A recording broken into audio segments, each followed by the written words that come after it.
सिंदूर इस बात का सबूत है कि जो भी हमारी तरफ, हमारे देश की तरफ आंख उठाकर देखेगा, जो भी हमारे देश में आतंक लाने की कोशिश करेगा, जो भी हमारी बहनों के सिंदूर को मिटाने की कोशिश करेगा, उसका हम क्या हाल कर सकते हैं, ये इस बात का सबूत है। खासकर प्रधानमंत्री नरेंद्र मोदी जी के नेतृत्व में कल जो भी हुआ, रात को 1 से 2 बजे के बीच में जब सुबह भारतीय उठे तो उन्हें एक सिक्योरिटी की फीलिंग हुई। उन्हें इस बात का एहसास हुआ कि हमारे देश का नेतृत्व, हमारे देश की आर्मी, हमारे देश की सेनाएं बहुत ही हमें सुरक्षित महसूस कराती हैं। फिर उससे बड़ी बात जो थी, जो इसका डिस्क्रिप्शन दिया गया, इसका डिस्क्रिप्शन 2 महिलाओं ने दिया, महिलाओं ऑफिसर्स ने, कर्नल सोफिया कुरैशी ने और विंग कमांडर व्योमिका सिंह ने। उन्हें देखकर मेरा दिल, मेरा मस्तिष्क, मेरी छाती गर्व से ऊपर हो गई। ये हमारी देश की महिलाएं हैं। महिलाओं के सिंदूर को मिटाया गया और महिलाओं को ने बताया हमको कि हमने दुश्मन देश के साथ क्या किया है। देखिए, इसीलिए हमारे नागरिकों के लिए बहुत इंपॉर्टेंट है कि हम भी अपना कर्तव्य निभाएं देश के लिए। बहुत ज्यादा न्योछावर करते हैं देश के सेना के लोग, अपनी जानें, किसी का भाई जाता है, किसी का पति जाता है, किसी का बेटा जाता है। इसलिए हमारा भी कर्तव्य है कि हम भी अब जहां भी कहीं सेना के किसी भी जवान को देखें, उन्हें सल्यूट करें, उन्हें गले लगाएं अगर ऐसे हालात हैं, और इस बात का एहसास दिलाएं कि thank you so much, thank you कि आपने हमें ऐसा महसूस कराया।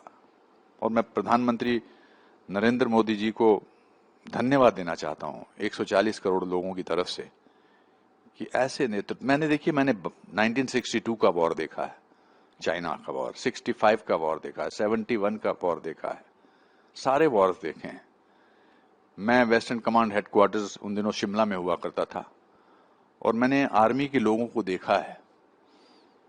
मुझे हमेशा उनको देखकर सैल्यूट करने का दिल करता है। ये सिर्फ वॉर के टाइम की बात नहीं है, ये उसकी भी बात है जब इस तरह का हादसा ना हो। और मैं एक चेतावनी देश के उन लोगों को देना चाहता हूं जो इसके लिए नेगेटिव बात करेंगे या इसके बारे में कोई अलग पहलू दिखाने की कोशिश करेंगे। चेतावनी ये है कि ऐसा मत करना।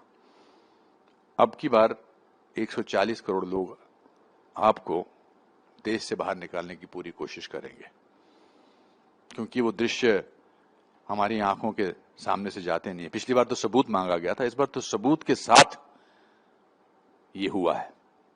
तो मैं एक बार फिर अपनी फौज के सारे नौजवानों को सैल्यूट करूंगा।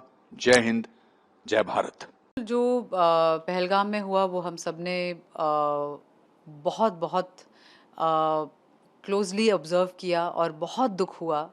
मैं एक शहीद की बेटी हूँ और पापा को हमने कश्मीर में खोया था 1994 में, और मैं बखूबी समझती हूँ कि एज अ फैमिली क्या ड्रास्टिक सर्कमस्टांसेस आपके सामने लाइफ खड़ी कर देती है। और ये बहुत बहुत बहुत दर्दनाक और दुखदायी बात है।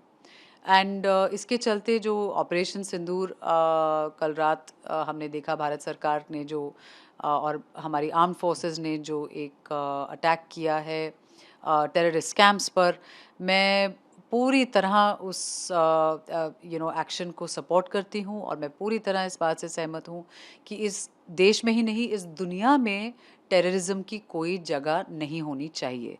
ज़िंदगियाँ बर्बाद हो जाती हैं। एक पीसफुल जगह जहाँ पर लोग अपने बीवी बच्चों के साथ छुट्टियाँ मनाने गए हैं, मतलब इससे ज़्यादा दुखद और कोई बात नहीं है। और ये एक इंसिडेंट या एक जगह की बात नहीं है, ये हमने कितनी बार देखा है होते हुए। और मैं पूरी तरह चाहती हूँ कि as a country, as a citizen of India, हम सब इसके हम सब हमारी आर्म फोर्सेस और हमारी भारत सरकार के साथ खड़े हैं। और हमारा एक ही मकसद है कि बस ये टेररिज्म की जो एक्ट्स हैं और ये जो इतनी दुखद घटनाएं हैं ये सब अब खत्म हो। लड़ाई, वार और युद्ध किसी भी इंसान को पसंद नहीं, अगर वो इंसान है। किसी भी देश को, किसी भी नेशन को ये बात पसंद नहीं कि टेररिज्म हो। टेररिज्म का मतलब ये है कि आप इनोसेंट लोगों को खाते खाते, खेलते खेलते मारते हैं। ये तो एक इंसानियत के खिलाफ ही बात हुई। तो ये जो युद्ध शुरू हुआ है, ये इंसानियत के खिलाफ की जो हरकतें करते हैं, वो मैं समझता हूँ कि बहुत एक वीरता का कदम है हमारे देश के प्रति, देश से।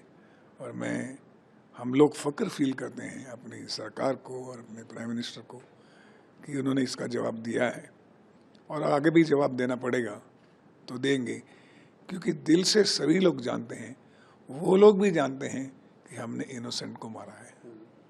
तो वो युद्ध ना हुआ, वो कायरता हुई, वो टेररिज्म। हैवानियत के खिलाफ इंसानियत की लड़ाई है, ये युद्ध नहीं है। ये हैवानों के खिलाफ जो है ना, वो इंसान जो ह्यूमैनिटी को समझते हैं, तो ये रिटालिएशन तो बहुत ज़रूरी था, क्योंकि उनको ये सबक सिखाना बहुत ज़रूरी है, उनके हौसलों को परस्त करना बहुत ज़रूरी है कि ये मत समझो कि तुम इनोसेंट लोगों को मार के बच जाओगे। हमारे यहाँ जो कहते हैं ना कि कर्तम भुगतम सब यही है, अगर गुनाह करोगे तो उसकी सज़ा मिलेगी, यही मिलेगी। और मैं सरकार को, भारत सरकार को बहुत सारी बधाइयाँ देता हूँ कि लोगों के मन में जो आक्रोश था, लोग जो चाहते थे, आज उसको मोदी जी ने लोगों को कहा कि आप घबराइए मत, मैं आपके साथ हूँ, पूरा देश हमारे साथ है।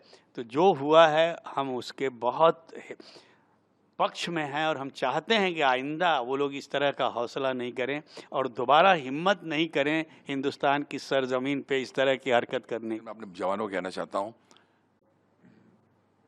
कि ये जो फिलहाल शक्ति मिलेगी आपको, ये वो जो टाइटल है ना, ऑपरेशन सिंदूर, ये जो शब्द है ना ऑपरेशन सिंदूर, उस सिंदूर से मिलती है। हमारे घर में हमारी पत्नी, बच्चे और इनकी पत्नी हो, कोई भी हो, जब ये टाइटल सुना ना ऑपरेशन सिंदूर के, इस तरह अटैक शुरू हुआ सिंदूर का, रोने लग गए, आंसू क्यों बहे? क्योंकि जिस लड़की का जो पति, जिसकी जेब में शायद 2000 रुपये भी नहीं होंगे उस वक्त, या 3000 रुपये होंगे, भेलपूड़ी खा रहा होगा, चने खा रहा होगा, अपनी बीवी के साथ, पत्नी के साथ पहलगाम के नज़ारे देख रहा था, उस वक्त उसका सुहाग मिटा।